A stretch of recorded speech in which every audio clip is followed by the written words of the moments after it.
All right, the October board meeting for the Social Circle Board of Education on October the 3rd, 2024 is called to order. The first item on our agenda is prayer.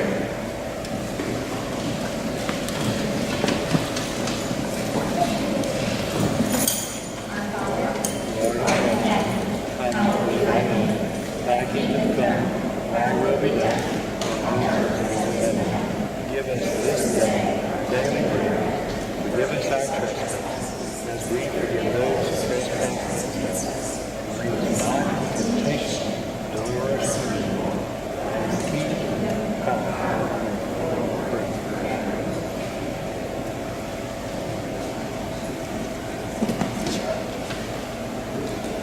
So next, we are going to be joined by several of our high school Army JROTC students. The students are Tyler Stutchman, who's our battalion commander. Elena Thomas is our executive officer, and CJ Durham is the operations and training officer, and they're here to lead us in the pledge.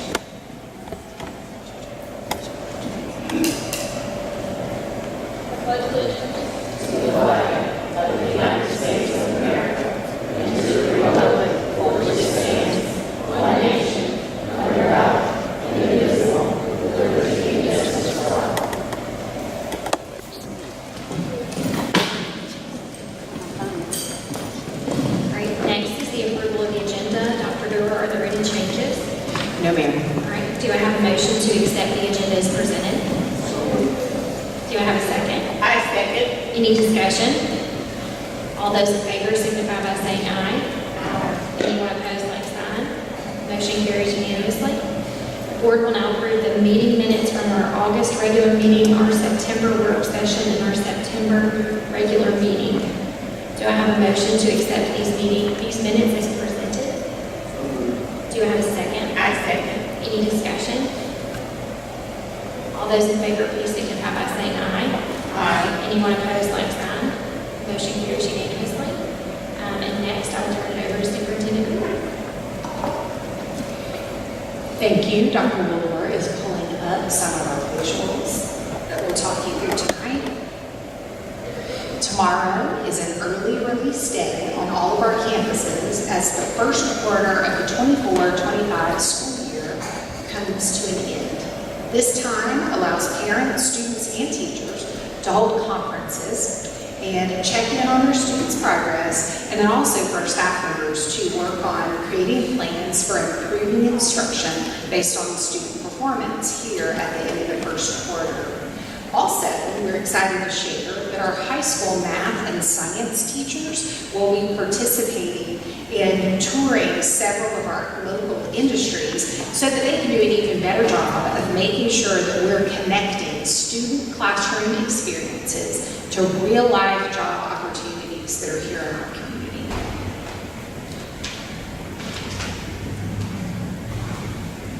Next week is Georgia Pre-K Week, and I look forward to visiting with these students and their incredible teachers. It is always such a delight to be in their classrooms. I always call being over at the primary school being at the happiest place on earth. We had an opportunity to meet with their student advisory council members today, and we're asking them for feedback on things we need to include in the new school. And they requested that we have a room that was filled with candy. So, right? I think the students love that. So we're hoping that they're not going to be disappointed in the new elementary school. So I told them we'd be checking on the rules that are associated with those sorts of things. But so we also have fall break that's coming up. I want to make sure that we remind everyone of that. Our schools will be closed October 14th through the 18th, and we'll look forward to seeing everybody back at school and ready to learn on October 21st.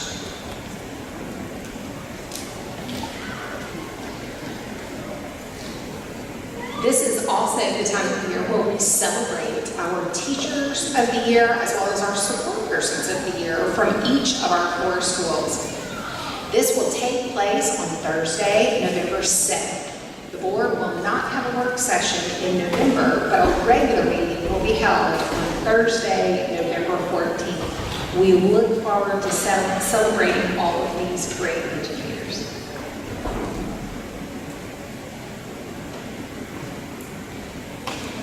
We also have several celebrations that we observe during the month of October, and one of which is National Principals Month. We celebrate the great work of our principals. They demonstrate love, compassion, flexibility, and great leadership.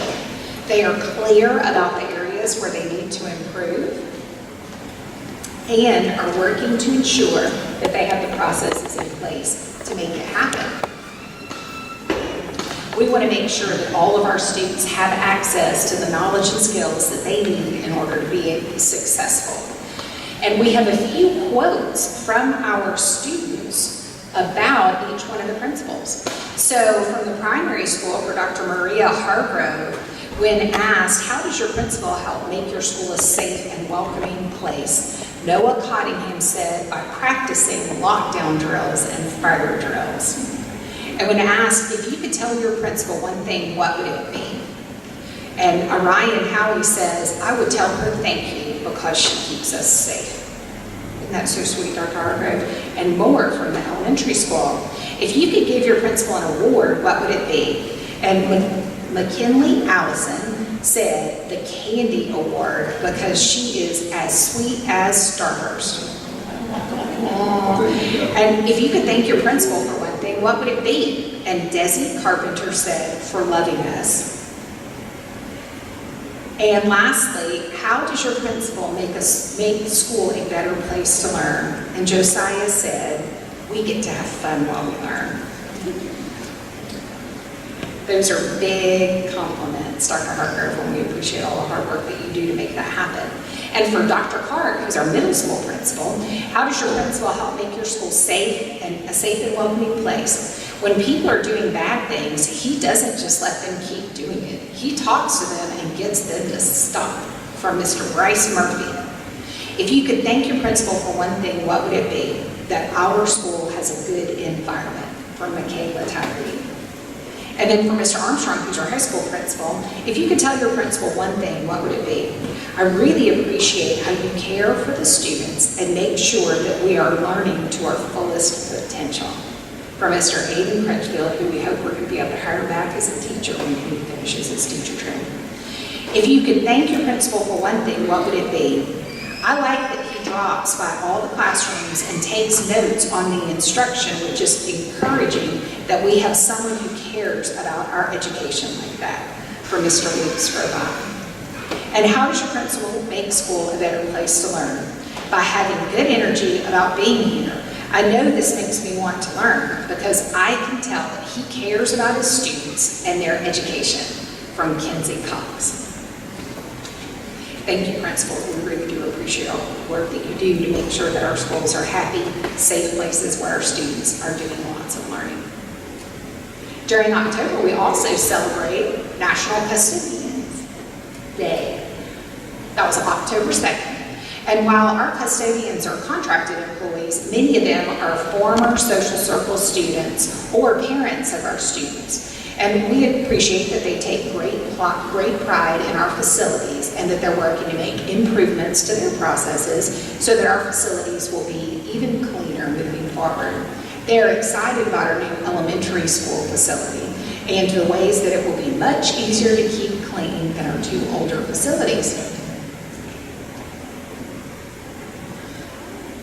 When we return from fall break, we'll kick off National School Bus Safety Week by celebrating our incredible bus drivers on Monday, October 21st, which is the official School Bus Driver Appreciation Day. They are the first and often the last contact from our schools for our students, each and every day. And we appreciate their work to not only get our students to and from school safely, but also doing it in a way where the students feel valued and appreciated too.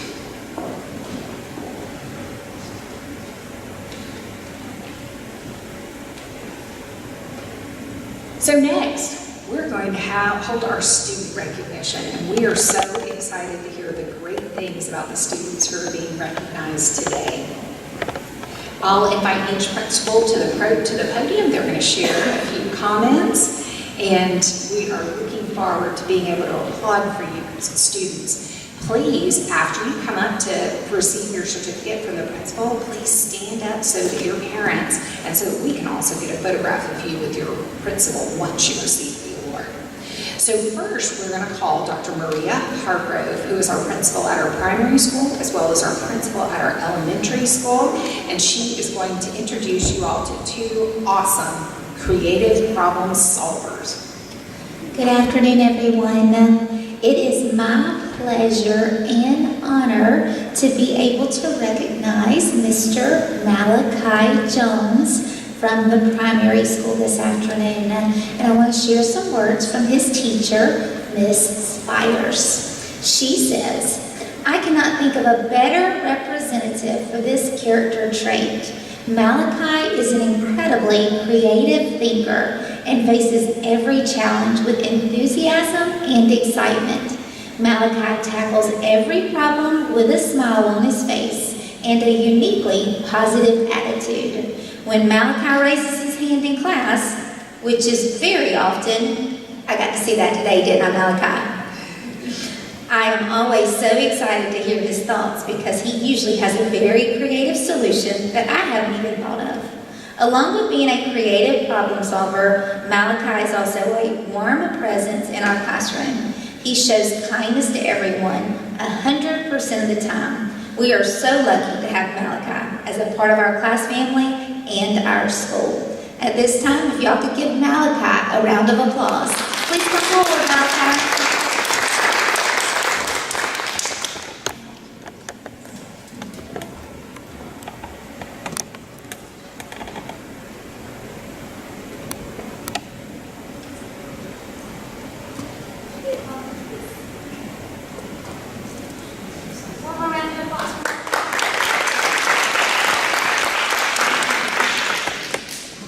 And from the elementary school, I'm going to have the honor of recognizing Ryder Mobley. This is truly an honor because I've been able to watch Ryder really grow and thrive and see some of his skills as a creative problem solver. So tonight I'm going to share some comments from his 5th grade teachers, Ms. McGowan and Ms. Sullivan. Ryder is a shining example of a creative problem solver in our classroom. He is always eager to participate in class and enthusiastically explains his strategies with others in math.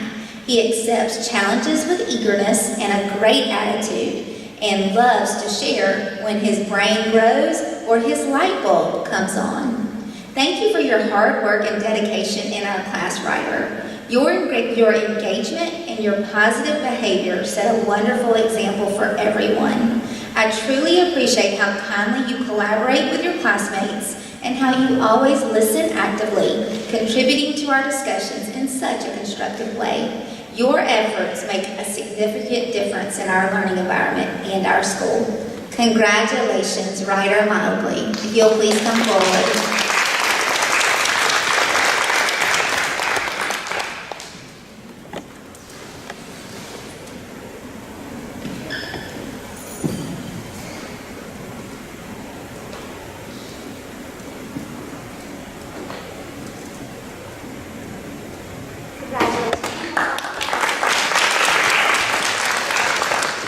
Thank you, Dr. Hargrove. And next, we have Dr. Ryan Clark, our middle school principal, who has a student that he's looking forward to telling you all about. Good evening, everyone. This time, it's my pleasure to introduce Social Circle Middle School's Star Student of the Month, Mr. Caleb Sims. So Caleb has earned his recognition as Student of the Month for his outstanding creativity and problem-solving skills. Known for his innovative thinking, Caleb approaches every challenge and determination with a positive attitude. Whether it's finding a clever solution to a tough question or devising unique ways to improve group assignments, Caleb always demonstrates a willingness to go the extra mile. His ability to stay calm under pressure and think critically sets him apart, inspiring his classmates to embrace challenges with the same enthusiasm. Caleb's leadership, curiosity, and passion for learning make him a valued member of our 7th grade community. Congratulations, keep up the excellent work. Join me in congratulating Mr. Caleb Sims.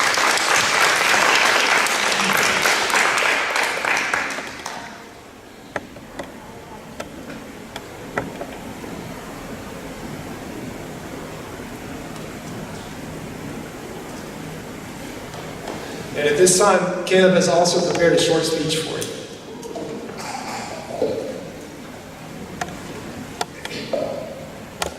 Hello and good evening. I am really honored to be chosen as Student of the Month. I would like to thank my mom and dad for giving me help when I needed it, and to also thank my teachers for helping me understand school. SMCS has played a major role in helping me work toward my goal of attending the trade school after graduation. At my old school, it was hard for me to get the help I needed when I struggled with something. The teachers at SCMS have really helped support me and are helping me become the best version of myself. In conclusion, I'm truly thankful for the recognition as Student of the Month and support I received from SMCS and my parents.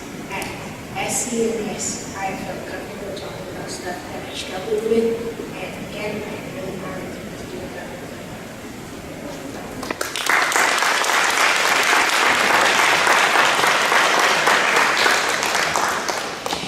Great job, Caleb. We appreciate your leadership and we are so glad you're here.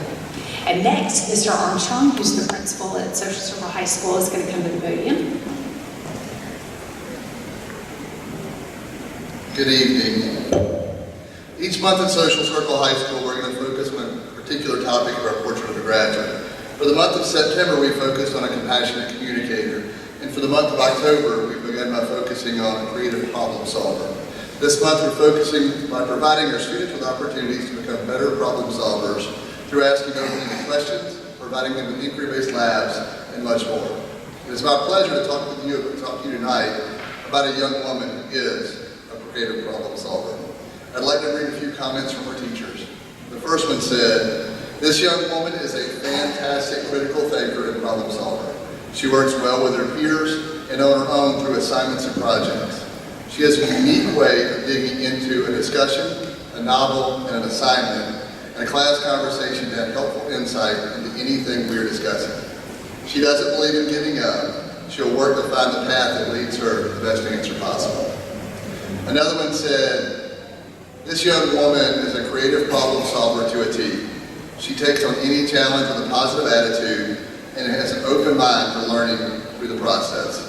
She stands out when working on the Science Olympiad team, when working through chemistry problems, and in the lab. She works easily with others and often becomes leader of the group. She excels when it comes to problem solving and being creative." And the last one said, "She is such a great student and always able to figure things out. Earlier this year, she missed a few days in her pre-calculus class, and instead of finding excuses or asking what needed to be done to catch up, she worked with her peers, looked through the resources I provided, and made sure she knew what was going on. It took very little guidance from me for her to figure things out. She is one of the top performers in the class, and I expect that her ability to problem solve will lead to huge things in the future." It is my pleasure to introduce Ms. Hannah Hunt, our Social Circle High School Student of the Month.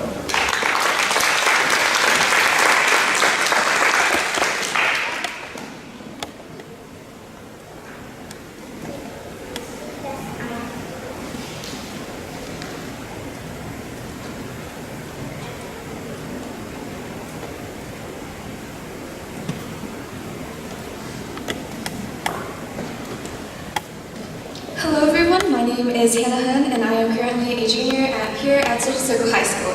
And at the same time, I currently attend Georgia State University as a dual enrollment student.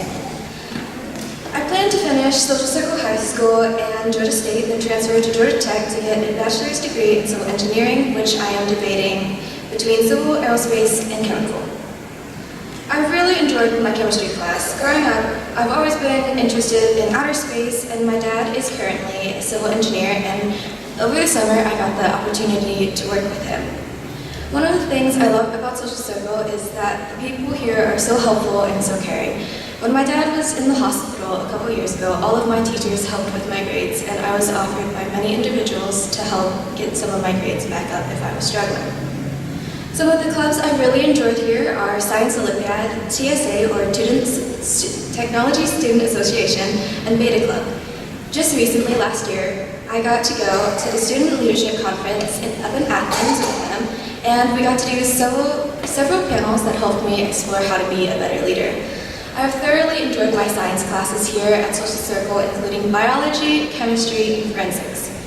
Growing up, my science classes have always been the easiest, but at the same time, the most fun.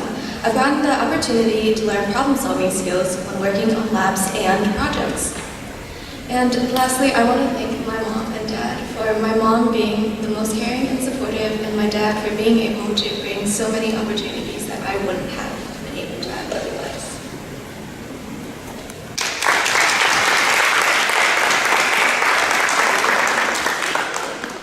That was lovely, Hannah. We knew you were going to do great things, and we would consider coming back here to teach science with us at some point. One of the things that we wanted to show while Hannah was here is that we were really honored that the State Department of Education for Georgia reached out to our school district because they knew that we're doing some creative and innovative things at the high school regarding making sure that the instruction is more engaging and interesting to our students. And so they came out towards the end of the year last year and interviewed several students in Ms. Wilkerson's class, and Hannah was one of those students, and she had an opportunity to describe the new ways that we're trying to assess learning so that students can learn actually while they're still being assessed and actually be able to have some really sticky knowledge that they'll be able to use later. So it's just a few minutes, Hannah, and soon this will be on Georgia Public Broadcasting and out on the internet, and you're going to be famous. Dr. Williver, thank you.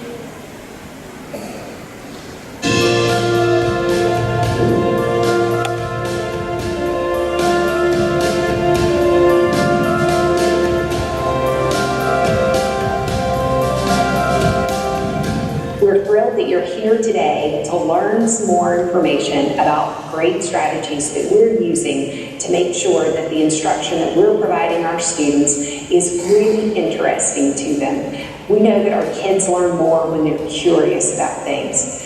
We spend a lot of time in our district working with our community members and our industry leaders in order to help identify the most important skills and competencies our students need in order to be successful in the careers that they are going to find in the future. We've developed a portrait of a graduate that we use as our North Star to ensure that the decisions that we're making here in the system are all related to those skills and competencies that we know our students are going to need in order to be successful in the future.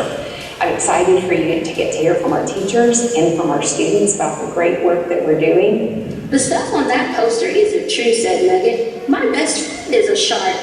The portrait of a graduate here at Social Circle City Schools. We try to embed the competencies in every subject throughout our day, starting first thing in the morning with our morning announcements. We have a word of the month, which is one of our competencies, and we discuss what that word means. For example, being a compassionate communicator. What does it mean to be compassionate? What does it mean to be a communicator? How do you communicate? What does that look like in the classroom? What does that look like on the playground? What does that sound like? And we go over different scenarios, we do role play, I do modeling, and we just talk about ways that we can show that throughout our day in class.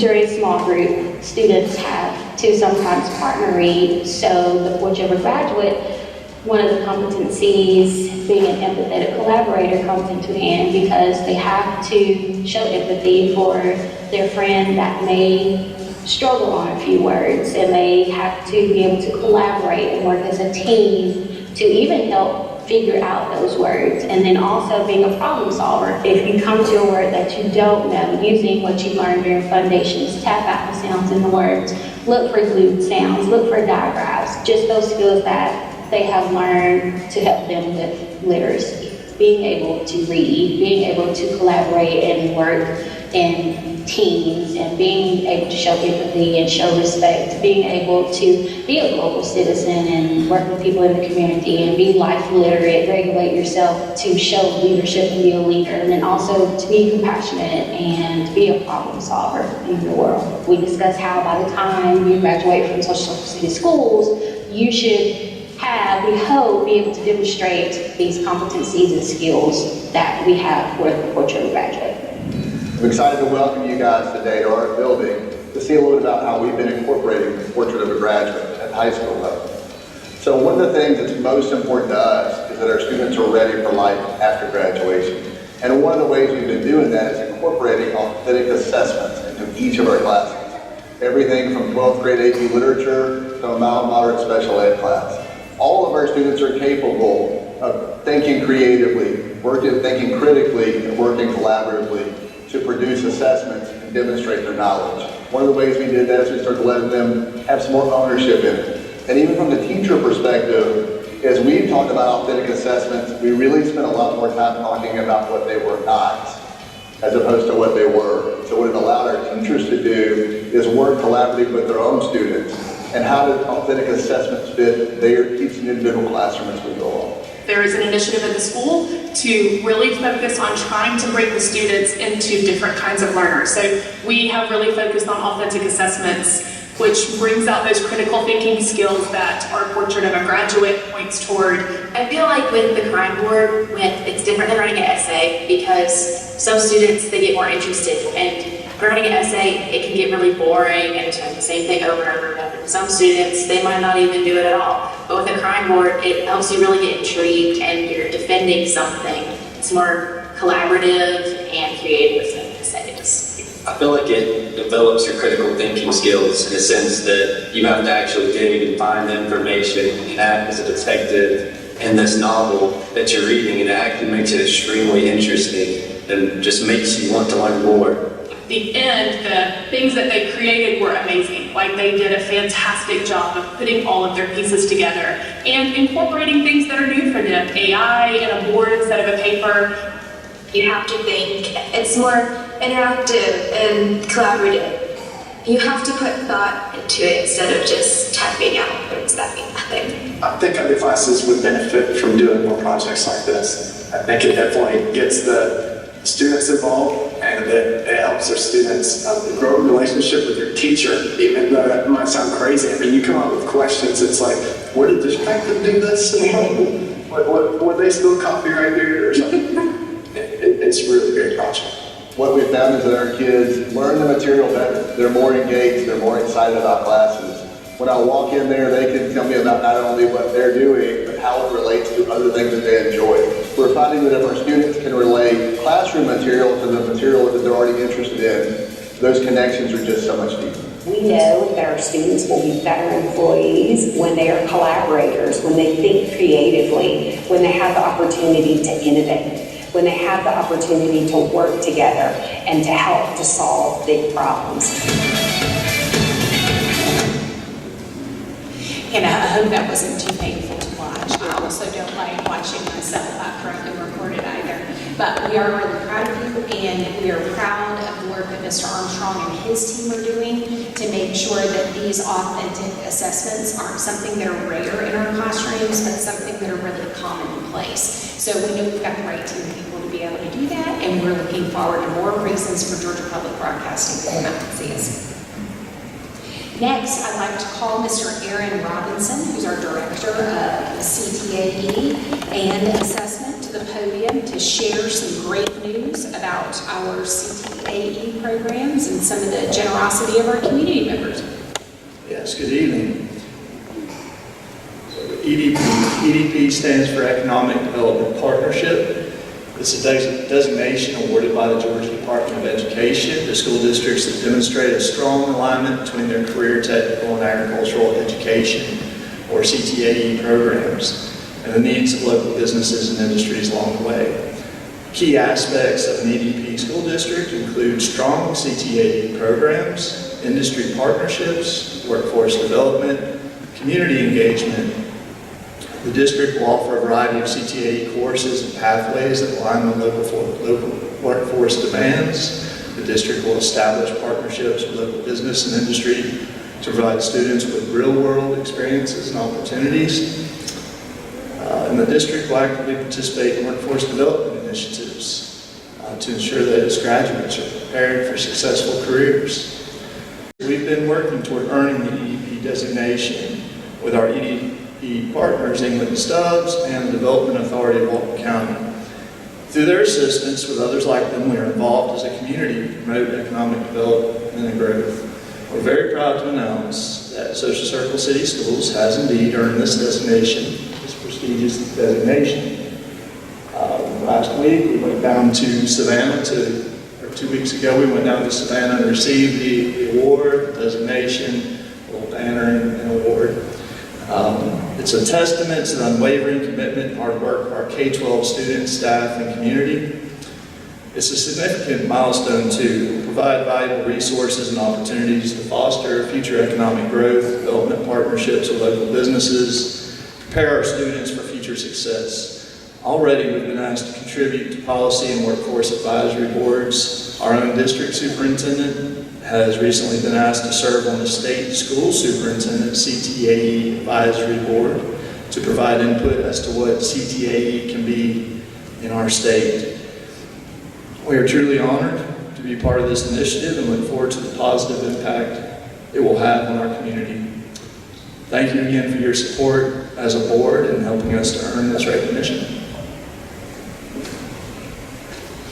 And Mr. Robinson, I think you're going to stand up and share with us about our Peach tax That's credit right. update. Peach Education Tax Credit. For several months, we've been promoting our participation as a school district in the Peach Education Tax Credit Program. As you may know, this program offers businesses like Madison Bank a valuable one-to-one tax credit for supporting educational programs in their communities. We're incredibly grateful for their commitment to our students and our community. Their donation, see at the bottom there, their donation is a testament to their belief in the power of education to transform lives through workforce development opportunities.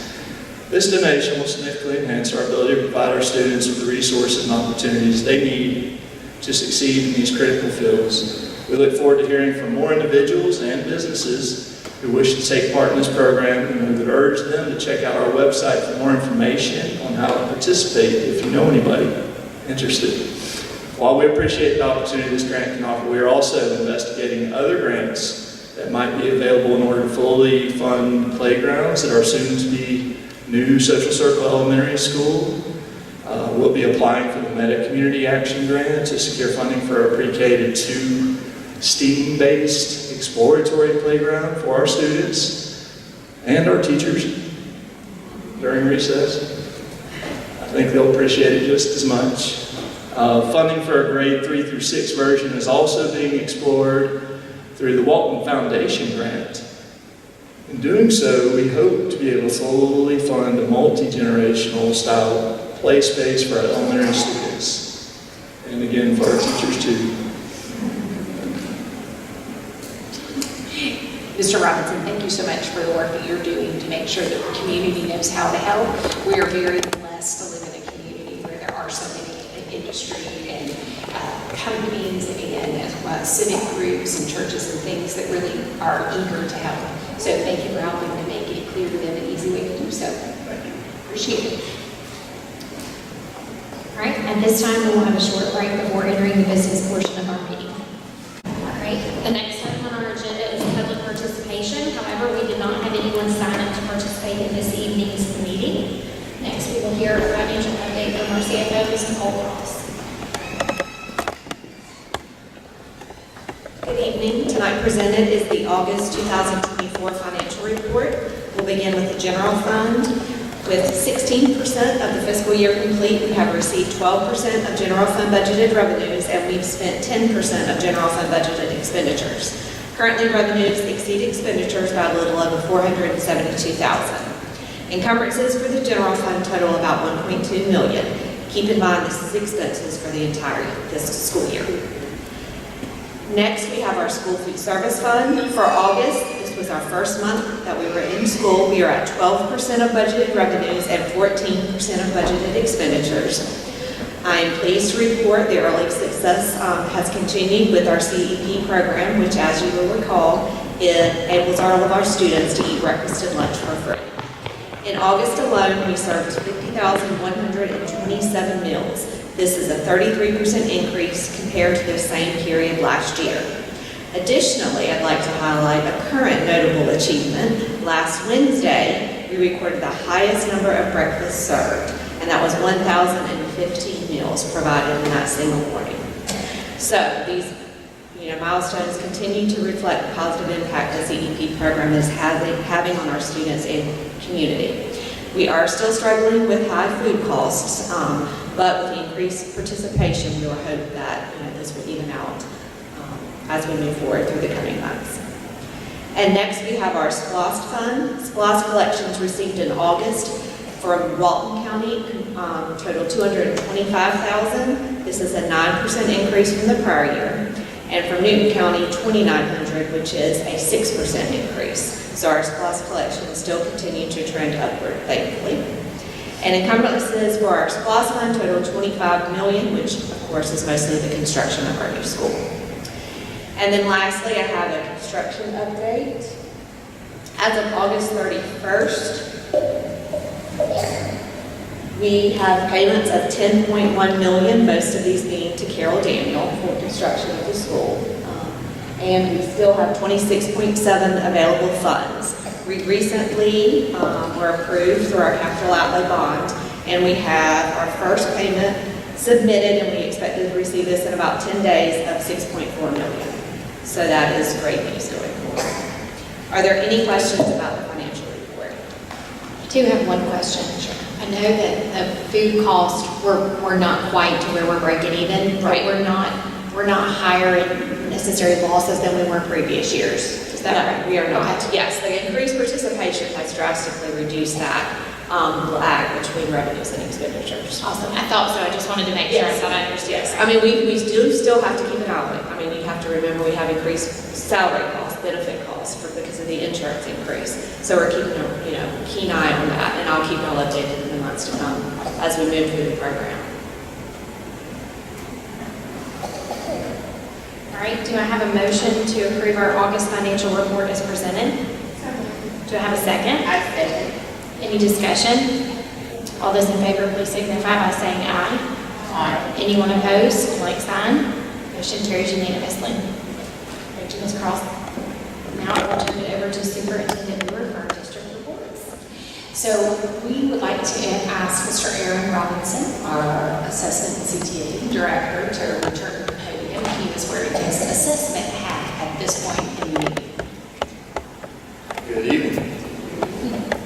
I'm here tonight to share an update regarding our 2024 academic achievements on the Georgia Milestones Assessment. Our district has continued to demonstrate a strong commitment to academic excellence, and our goal is that the results of the Georgia Milestones do reflect our dedication to providing our students with the highest quality education. I provided our board members with a review of the released scores in August of this year. Due to some new math standards and the delay in the alignment of that, those have only recently been released, so I have those new updates in here as well. So up top, you can see some of the review, and I've provided a few highlights to share with you tonight from all across the academic areas. In English Language Arts, our students have outperformed the state on 5 of the grade levels that tested, demonstrating their strong reading and writing skills. Our 5th grade students in particular have achieved a student growth percentile as a cohort that is higher than any other major school district in the state. Outstanding. These same students have continued to improve previous performance on 5th grade math, which makes for the 7th consecutive year that 5th grade level scores have improved, and they've surpassed the state and our local regional district. In science, we have either outperformed or equaled the state in 2 of the 3 tested grade levels. To round out the performance of our 5th grade science students last year, they did not improve off the previous year, but that's probably because the bar was set so high, but they did continue to outperform the state and our local regional district. Again, they outperformed the state by 10 points, which makes 2 years back to back for being in kind of the state performance, which has been a market improvement. Finally, in social studies, our students have outperformed the state in U.S. history and have shown significant improvement since last year, raising their performance by 10 percentage points there.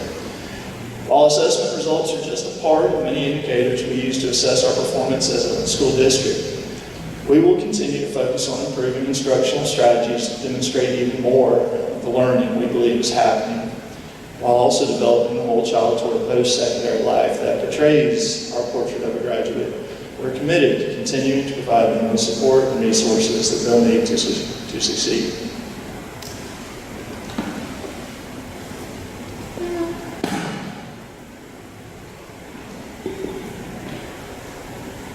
All right, more good news. Please report to you that our school district has once again outperformed the state average on the SAT. The Georgia Department of Education recently released the statewide SAT report providing school-based district and state averages to the public. According to these results, Social Circle City Schools has secured a place in the top third of all school districts in Georgia.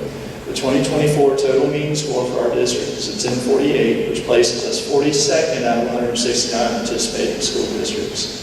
This represents a significant 31-point increase from the previous school year and signifies that our students can achieve among the best on college preparedness exams. The collective efforts of our students, teachers, staff, and parents and their unwavering commitment to academic success is to thank for this remarkable achievement. Mr. Robinson, thank you for those updates. We appreciate that you can help us to keep a close eye on our assessment results. Mr. Robinson not only communicates with the school board about the assessment results, but he also spends lots of time with the principals, helping them to interpret the results and make additional plans for improvement. He and Dr. Oliver with the curriculum and instruction team are working to identify the areas where we have great opportunities for growth, one of those being in Algebra 1. They are working to make sure that the staff members understand how to fix the problems where we have them, especially using our new curriculum that's available with math. We're going to continue to support our 6th grade staff to improve instruction so that those students are better able to demonstrate how bright they are, like our SAT test takers have done on standardized tests. And while we're certainly proud of the areas where we've demonstrated improvement, we also understand that standardized tests are not the only way for students to demonstrate learning. They're one way for students to demonstrate learning. And so we want to make sure that we're continuing to make the learning environment an interesting and engaging place for our students where they are curious each and every day, and we're proud of the work that we're doing. So thank you so much, Mr. Robinson, and also Dr. Wilbur with your curriculum and instruction team. And in that light, I would like to invite Dr. Jenny Welch with the GLSSI organization to the podium. Dr. Welch and her team have been very supportive to our process as we look towards building a strategic plan for the years 2025 through 2030. And she's going to update us on our input sessions. I am. Good evening to the full board. It's wonderful to be with you all again tonight. And I'm delighted to share some headlines. The last time we were together, we talked about our aspirations for GLSSI's partnership with you all in developing your 2030 strategy. And so it's exciting to be back here with you this evening to share what we've learned so far from connecting with your students, your families, your community, and your educators. And so just a couple headlines for you all from this evening. The first thing I want to do is just report back out to you on the promise we made to you as a partner. We promised that we would really lead a thought-provoking, meaningful, and engaging experience for your folks, that we would be intentional about reaching a large, broad swath of your community, and that we would be intentional about representation. And so I'll share some highlights for you there, and then we'll also share just some key headlines from the report. You do have a copy in front of you. I'm not going to go through the whole thing this evening, but I do want to just lift up some key pieces, and then before I close, there are some questions that we've identified that you can respond to this evening if you so choose, or certainly be in touch in the coming weeks before our next meetings. I wanted to make sure that I reported, or at least reminded some of you, it's been a minute, some of the aspirations that you shared with me in that very first board kickoff meeting about what you hoped this process would look like. Some of the aspirations were about the process, some of them were about the outcomes, and some of them were about where this plan will really bring the community and the system long term. And I'm really delighted the things that I've chosen to bold tonight are some places and spaces where, as I've looked at what we've done so far, I think we're well on our way, if not really excited to share some evidence of these things already taking place, especially in terms of the level of engagement from your community. These are just a couple of photos from the time that we had with your folks. We convened advisories at every school level, so we had a chance to connect with many, many of your students. We held a parent advisory, a teacher advisory, 2 community insight listening sessions, one of which several of you were there for. We had a massive thunderstorm and a power outage, which was a first for us.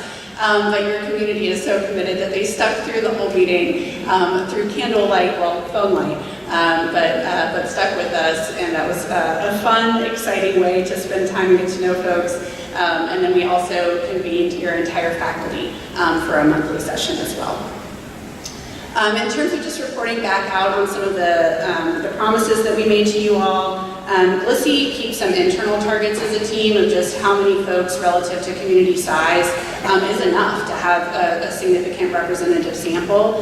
And we well outperformed that target, and I would love to take credit for that, but it really has nothing to do with GLSI and everything to do with your amazing communications team, Lisa Walliver, Carrie Willis, Dr. Carrie Brewer, the entire staff, you all for helping to spread the word. And so we had great turnout, almost 300% over our community goal and 788% over our student goal, which is also a testament to your amazing principals and teachers for making sure that students had access to the survey opportunity as well as the community.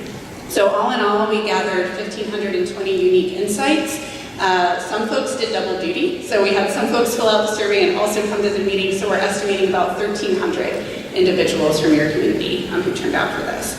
All of the schools were represented, and then GLSI does collect data at the end of every session around the degree to which people felt like the time was meaningful and useful, the degree to which they felt like they were engaged and connected. And so some of those stats are up there for you all, but almost to 100% around thought-provoking, meaningful, and that they felt like this process itself was open and transparent. The report itself will be available not only to you all, but we'll be posting it on that public-facing website that we mentioned. Your community will receive a QR code to a short sort of 2-question form, and that question is really intended to ask them, did we hear you right? It's also an opportunity for folks who are unable to participate in the survey or unable to attend an in-person session to take a look at what's here and respond if they feel like they have a perspective and insight that's not captured here, to make sure that we hear that and we know what that is before the next scheduled meetings, which will be at the end of October. And in those meetings, we'll begin to really put the plan together. We'll be working on the mission, the vision, the core beliefs, and a draft strategy map. And so it'll be important to us, if you all want to continue to spread the word, there's still time and space to take a look at this report, to share back with us. I know that the team internally is also planning to have their family and engagement coordinator connect with some folks as well and share a copy of the report. In terms of some headlines, I wanted to start with just the community satisfaction as a whole and say, GLSI gets to work with school systems all around the state, and after having a chance to hear how you all are working to implement your Portrait of a Graduate, to hear the voices of your students, just here this evening, but also through this work, I really was not surprised to find the level of satisfaction in your community is quite high. I think the standout statistic really across the whole report is this last one. If students I care for could enroll anywhere, this would be my school system of choice. And you all have 95% of folks that we surveyed that responded in the affirmative to that question. And so in terms of building a strategy and planning forward, you're building from a foundation of true trust and a level of relative high satisfaction with the services and supports that families are receiving. I know you all just watched the video about the Portrait of a Graduate, but I want to just reinforce, when we spoke with students in particular, as well as parents, they really want that engaging, relevant, skill-based, hands-on learning that the Portrait is a foundation to provide. We heard from students that school can sometimes feel a little bit repetitive, a little bit boring, a little bit monotonous. And when we invited them to talk about what school could feel like, what might it look like, we used images and pictures to have them pick what it feels like now and what they wish it would feel like. And you can see in the report some of the differences and distinctions between how they feel most days and how they want to feel most days, right? This isn't a surprise to the leadership here. The Portrait is really a tool to continue to ensure that more kids and more classes most of the time are having the sorts of learning experiences you've heard about tonight. I love this quote. from a student that might be hard to read behind me, but I'll read it to you under how they wish school felt most days. One student in a high school advisory said, "School should feel free, exciting, learning should be full of surprises, and it should be life-changing." And when I listened to your STAR student speak about already being dual enrolled and planning for that engineering career, this quote came to mind, right? Like, school should be a place that prepares you for what's next. It really should be life-changing. And so that's the aspiration from your own students. In terms of other strong foundations to build from, again, I don't expect this will come as a surprise to you all as a board, but overwhelmingly we heard that folks feel like Social Circle City Schools is a special place because of the care and dedication of teachers. Safety and the security of the schools was listed as one of the top strengths within the system on the survey. People spoke about effective leadership in really specific ways. So they talked specifically about Dr. Buer as well as the central office principal leadership as approachable, responsive, and supportive. Folks talked about how well-being and the mental health of students is a top priority. Students don't just feel like a number, they feel like they're heard, seen, and supported. They talked about community partnerships being really strong and that the desire to continue to grow them is real. So some of what I was just listening to tonight about the award with CTAE, their real intentionality around pathways, that came up a lot in the conversations as a real unique feature of the system here. Folks described the environment as inclusive, welcoming, and supportive. And I really saw across your data, this wasn't a specific quote, it was sort of a theme that we noticed that emerged. Folks feel like you all are able to pair high expectations with joy-filled learning. And that those things don't have to be mutually exclusive, they actually reinforce one another. And that showed up particularly when we were talking to your teacher advisory as well as your parents. So again, these are just some headlines from the report. We did do, sort of present a full SWOT analysis. We presented the data from each different group that we heard from, and then presented some headlines and sort of what are some tensions that we noticed in the data in the back end of the report. And those are the pieces that we're really going to pull from next as we begin to build your strategy map. So if what really matters is student learning, student readiness, effective systems, caring and connected communities, if that's what matters here, what are the implications then for how we build a future forward strategy? And so we'll be spending about 2 days with community and an internal stakeholder group as well as students working together to really work through some of the tensions we've lifted up in this report and to identify a draft strategy map for your community to respond to. In terms of questions, I'm always curious, especially as board members, what this report affirms for you, what it might have sparked, if there's new insights in here for you as board members, what are you wondering about or curious about, and then is there anything else that as you all as a board are looking at this report, you want to make sure that that Plan Foundations team is thoughtful about? Please share that with us. You all have my contact information, I believe already. It's also in these materials.